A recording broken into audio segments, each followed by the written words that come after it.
Expected नव्हतं की मला इथे बोलवण्यात येईल. बट 25 वर्ष आम्ही एकमेकांना ओळखतोय आणि आज शी गॉट एंगेज्ड आणि इतकं ओके आय कॅन डू दिस.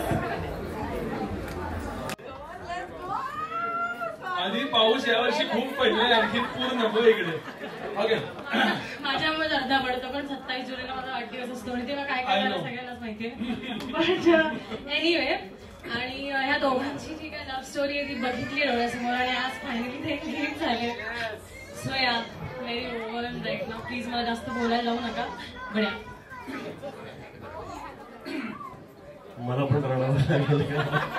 अभिनय If I don't cry, will it look bad on me? It's okay. Congratulations, Swamini and वरुणजी both. आणि आम्ही सगळे मोठे होतोय आता याची जाणीव करून दिल्याबद्दल तुझे खरंच खूप खूप आभार.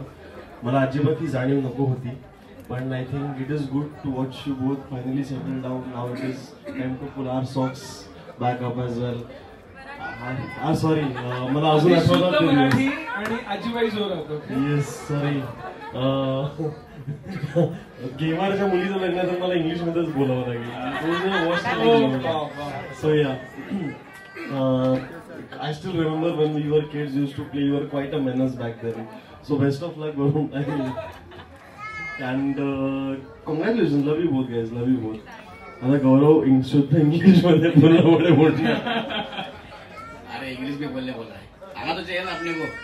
नहीं स्वामी आणि वडील दोघांचं खूप खूप अभिनंदन. आणि मला माझी अशी फॅमिली आहे, म्हणजे वारकर काका झाले, पाटकर काका झाले आणि अभिनय हे सगळे यांच्यामुळे माझी पण एक फॅमिली तयार झालेली आहे. आणि आपल्याच फॅमिलीचा माणूस तिने मला मेसेज केला गौरा ऐसा ऐसा मेरा. मला बिलीव्हच नाही की अचानक मला एक मेसेज आला तिचा. तुला फोन करून कन्फर्म केलं की खरंच आहे तुझं एंगेजमेंट आहे. हो मग मी 7 तारीख राखून ठेवली होती खास आज स्वामींसाठी. कारण वारकर काकांवर, पाटकर काकांवर आणि सगळ्या फॅमिलीवर माझं विशेष प्रेम आहे. आणि त्यांचे सगळे मुलं आहेत ते आपले मित्र आहेत हे बघून मला खूप बरं वाटतंय. आणि आज त्यांच्या एवढ्या मोठ्या कार्यक्रमासाठी एवढा चांगला दिवस आहे त्यासाठी मी आलो आणि मला इन्व्हाइट केलं. त्याच्यात दोघांचे आपल्याला आणि तुम्ही दोघं नवीन लाईफ सुरू करताय त्यासाठी माझ्याकडून माझ्या संपूर्ण परिवाराकडून तुम्हाला खूप खूप शुभेच्छा. Thank you so much.